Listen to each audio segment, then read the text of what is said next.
Greetings on behalf of the Planning Accreditation Board, or PAB. This is the fourth module in a series provided online to help prepare you for your role as a member of a site visit team. As we go through this video, you may stop the presentation at any time and resume at your convenience. Throughout this presentation, we encourage you to write down questions that come to you.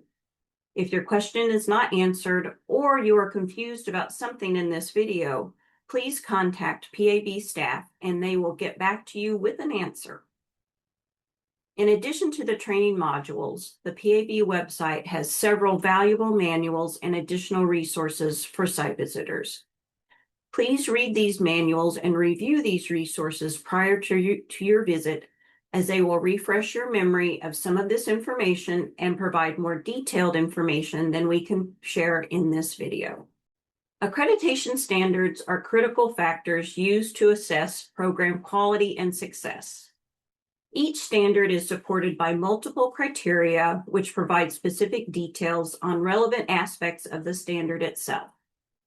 Assessment of compliance is done at the individual criterion level. In this module, we will examine in detail the criteria under Standard 4, Curriculum and Instruction. Identify the required curriculum components for an accredited planning degree, and understand student learning outcomes assessment and review challenges to facilities and information technology. Please pause the presentation to read the introductory preamble to this standard. An accredited degree program must ensure that each graduate demonstrates the knowledge, skills, and values necessary for competent professional planning in diverse occupational and institutional settings. The criteria in this standard provide a framework to demonstrate the scope and quality of minimum educational outcomes, the guiding values, and required knowledge and skills that shall be included in the core required curriculum.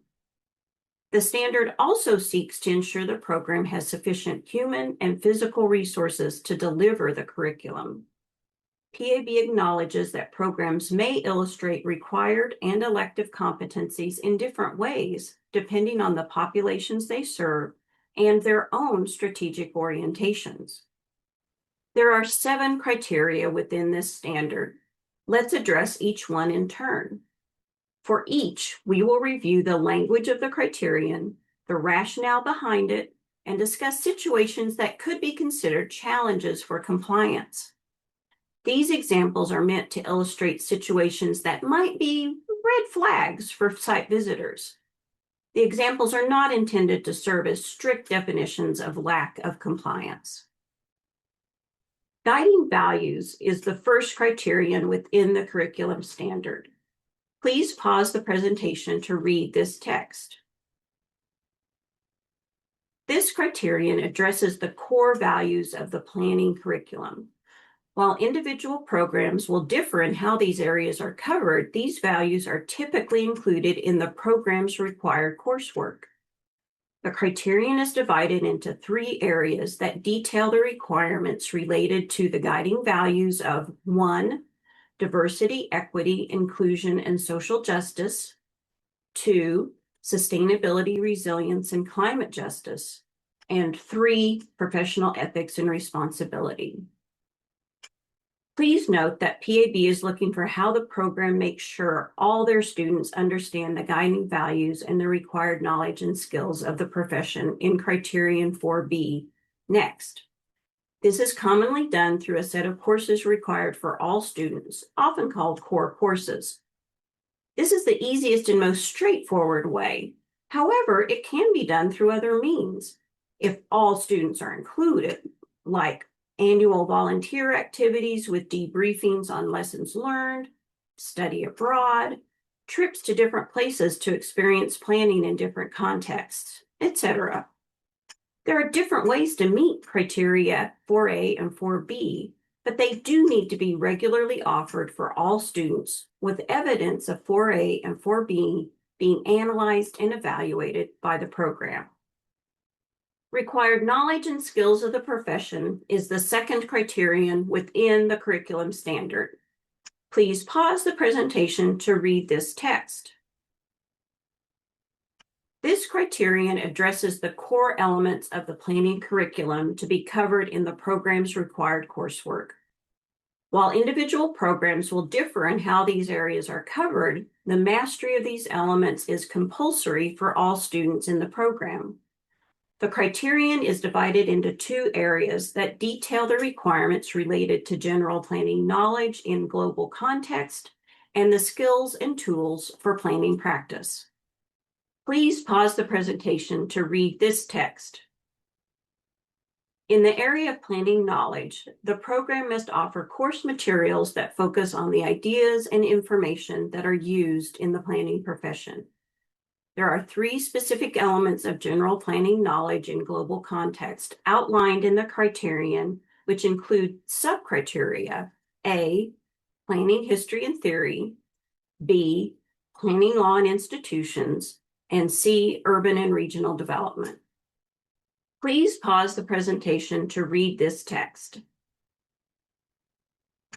Planning skills are the competencies related to performing specific tasks required in the planning profession. The criterion identifies three specific skills that must be part of the curriculum with sub-criteria: A, planning process and engagement; B, analytical skills and tools; and C, professional communication and leadership skills. The program shall provide evidence related to curricular inputs, outputs, and outcomes. Input evidence centers on where each of the individual requirements for 4A and 4B appear in the curriculum, with reference to specific courses or other features of the program. Central to this is the curriculum map in the self-study report. The curriculum map is a basic listing of the required PAB guiding values, knowledge, and skills of the profession, which all students should be learning, and demonstrates consistency in delivery of the curriculum. The program will list their courses at the top, then note which courses cover each of the values, knowledge, and skills of criteria 4A and 4B. The course syllabi provided in the self-study report appendix are also part of the input evidence. Outcome evidence includes assessment of the student learning outcomes presented under criterion 4D. During the site visit, the program will also provide a representative sample of student work for the team's review. In addition, the narrative in the self-study report will include how each required curricular element appears in courses throughout the curriculum. This part of the narrative can describe topics covered, assignments, and/or examination content to demonstrate coverage of required elements. The site visit team will make an assessment for each individual curricular element. Note: not every course needs to cover every value, knowledge, and skills. If a curriculum map shows every course covering everything, that could be a red flag that students are not getting in-depth coverage of any of the values, knowledge, and skills. The flip side might be an issue too, covering one skill in only one class. This might mean students are not getting to try out their skills in different contexts. In each case, perhaps it is all adding up and working, but it would be a good thing to check on this with the program administrator, students, and faculty during the site visit and in the program's evaluation of themselves. Situations that could be viewed as challenges to meeting this criteria 4A or 4B could be if the amount of instruction on a given curricular element within a required course varies significantly depending on the instructor, as demonstrated by a review of the syllabi or by input from faculty or students. Or if it is possible for students to complete the program without having had access to a required element of the curriculum because it appears only in elective courses. Electives is the third criterion within the curriculum standard. Please pause the presentation to read this text. The program should address the frequency of elective offerings. the planning content within elective courses, and whether instructors for these courses are familiar with planning. The self-study report will be clear regarding which are courses required for all students as opposed to which are elective. A challenge could be if the elective courses lack sufficient content relevant to the planning field. Student Learning Outcomes Assessment is the fourth criterion within the curriculum standard. Please pause the presentation to read this text. The program's outcomes assessment measures are expected to connect to the required curriculum components in criteria 4A, guiding values, and 4B, required knowledge and skills of the profession. A program needs to identify the learning, where and how the outcomes are directly measured, collect and review the data, and make changes if necessary. Then the cycle begins again. The program should provide concrete results from these measures and analysis regarding the extent to which students have attained each learning outcome, as well as explain how learning outcomes assessment informs continued teaching of the core curriculum. The program does not need to assess every outcome in every course or every year. Review the listed site visitor resources for additional guidance. Instructional delivery and scheduling is the fifth criterion within the curriculum standard. Please pause the presentation to read this text. The program will demonstrate how faculty are qualified either through academic training or professional experience for the instruction roles to which they are assigned, and how course scheduling enables students to graduate on time. A challenge to meeting this criterion could be if students report difficulties finishing program requirements on time due to course scheduling conflicts or frequent course cancellations. Facilities is the sixth criterion within the curriculum standard. Please pause the presentation to read this text. This criterion is in place to ensure that students, faculty, and staff have access to sufficient physical resources and facilities to achieve curricular objectives with a focus on classrooms, studio workspace, and offices that are available to the program.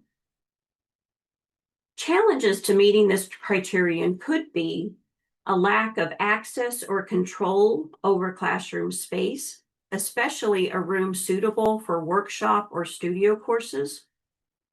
A lack of work or meeting space for students is negatively impacting student learning or teamwork, or inadequate office space for faculty. Please note, student and faculty workspace can now be virtual through a learning management system like Blackboard or Canvas, or through software like Microsoft Teams or Zoom. Information and technology is the seventh criterion within the curriculum standard. Please pause the presentation to read this text. The self-study report should summarize information and technology resources that are available to program students, faculty, and staff, and provide a brief assessment of their adequacy relative to the program's needs.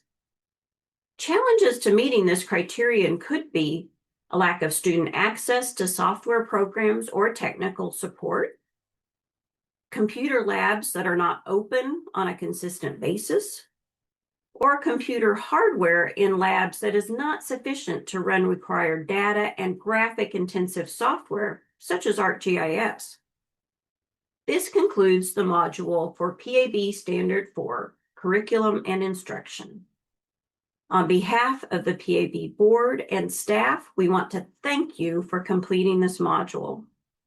We invite you now to return to the PAB website to complete training for this module by taking a short quiz about the information in this presentation. You will receive your score on this quiz, and PAB staff will record your results. Thank you.